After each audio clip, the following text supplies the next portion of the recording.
bagong order tayo. Siyempre, babiyahe po ulit tayo. At kapag may biyahe, hindi mawawala ang ating trivia at ang puzzle. Ano pang inaantay natin? Tara na, biyahe tayo. Tara na, biyahe tayo, kasama ang pamilya. Mapagpalang araw po sa inyo mga kagrasyas. For today's video, kasama natin si Biyahero Joreb. Siyempre, tatanungin po natin siya. Joreb, dahil malapit na ang Pasko ngayon, siyempre, yung mga empleyado makakatanggap ng 13th month yan. Ang tanong, anong pangalan ng 13th month? Halimbawa, yung January, 1st month yan eh.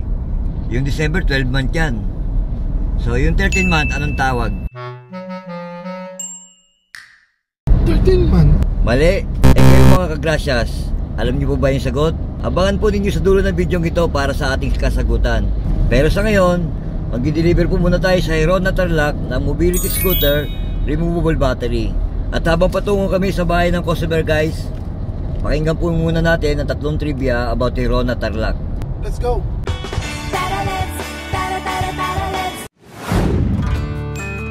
Tatlong kilalang tao sa Hirona Tarlac. Aaron Villaflor, isang kilalang aktor, manganganta at mananayaw na kasalukuyang nagsisilbing miyembro ng sangguniang panlalawigan ng ika-2 distrito ng Tarlac simula noong Hunyo 2025. Kilala siya sa mga pelikulang General Luna at Goyo, ang batang general bilang si Joven Hernando. Selwyn Jan Mondrick Brual, isang 12 anyos na batang may kakaibang talino sa paggawa ng clay artwork mula sa Poblasyon 2, Hirona.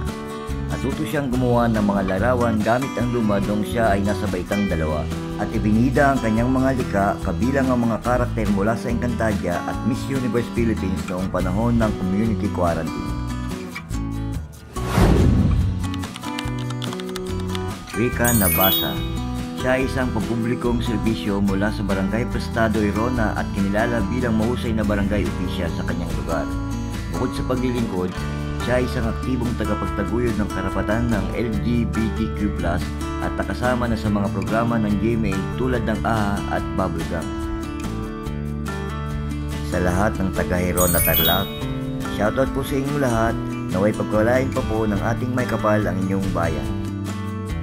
At sa 3 personalidad sa ating trivia, sumasaludo po kami sa inyo at nagpapasalamat sa inyong mga nabahagi para sa ating bayan.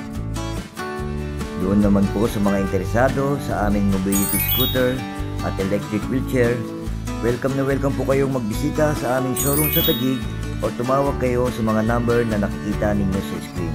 Maraming salamat po.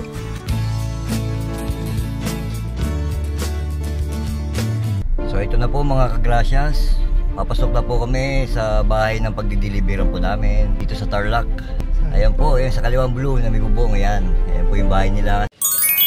So ito na nga guys, tinitesting na po ni Sir ang ating mobility scooter unit. Tapos ko na po ito yung demo, titestingin na lang po niya. Ayan si Sir.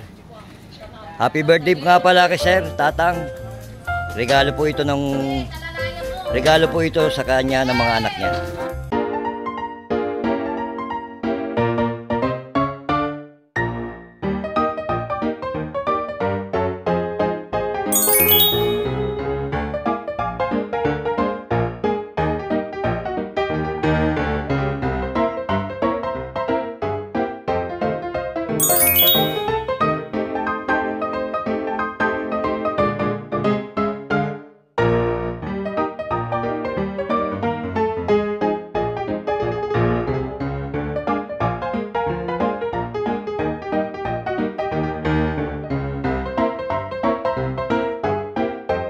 Sabi nyo sa unit po ninyo? Anak, ano may bagam ta sa lugan mo? Maraming salamat at meron na akong sinasakayan araw-araw. Yun, maraming salamat siya sa comment po sa napakagandang feedback.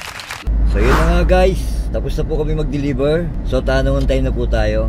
Joreb, kung ang 1st month is January at ang 12th month, December, ano naman ang pangalan ng 13th month?